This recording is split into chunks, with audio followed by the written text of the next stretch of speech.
the year 2026, a date circled in red on every football fan's calendar. The FIFA World Cup, hosted across North America, promises to be the biggest, most spectacular tournament in history. More teams, more matches, more passion. For millions, it's a dream come true, a once-in-a-lifetime journey to see their heroes on the biggest stage. But beneath the surface of this global celebration, a chilling question looms for many international fans. Is your dream journey to the World Cup also a direct path to an encounter with U.S. Immigration and Customs Enforcement, or ICE? Let's get this fundamental truth out of the way first. There is no special FIFA bubble of immunity. Unlike some past tournaments where host nations provided specific temporary waivers or relaxed entry for fans, the United States operates under its standing immigration laws.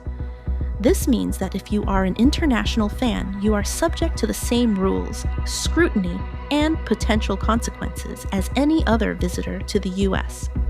Your World Cup ticket does not grant you diplomatic immunity or a pass from federal oversight. This is critical to understand before you even book your flight. So, what exactly could trigger ICE's attention? It's more than just a forgotten visa. First, the most obvious, visa overstay. If your allowed period of stay expires, even by a day, you become subject to immediate removal. Then, there are the visa bans. As we've explored, over 39 countries, many of which have qualified teams, face significant restrictions. Even if you hold a valid visa, you could be denied entry if your country is suddenly added to a paused or restricted list before or during your trip. Next, the less obvious but increasingly common trigger, social media vetting. The US government now routinely requests 5 years of social media history for visa applicants. If anything in your past posts is flagged, whether it's a political comment, association with certain groups, or even just controversial humor, it could be used as grounds for denial at the border, or even for an interview while you're in the US. Finally, past issues. Even minor infractions from years ago, like a prior visa denial, a brief overstay, or a small criminal charge, could resurface and complicate your entry or stay. A common misconception is that ICE only operates at airports or border crossings. That's simply not true. ICE agents have jurisdiction anywhere in the United States.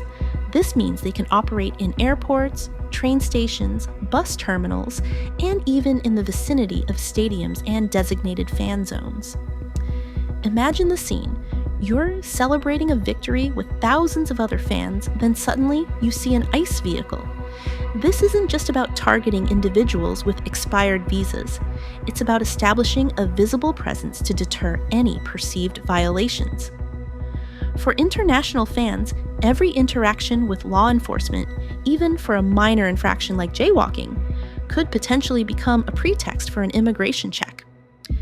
This omnipresent threat of enforcement casts a long shadow over what should be a joyful experience. For many fans, especially from countries with strained U.S. relations or strict visa processes, the dream of attending the World Cup is now tinged with anxiety. We're seeing reports of fans from Latin America, Africa, and Asia canceling tickets, not because they don't love football, but because the risk of detention, deportation, or simply being turned away at the border is too high. The very spirit of the World Cup, global unity and shared passion, is being undermined by these strict and expansive immigration policies. The stands might be full, but will they truly reflect the diversity of the global football family?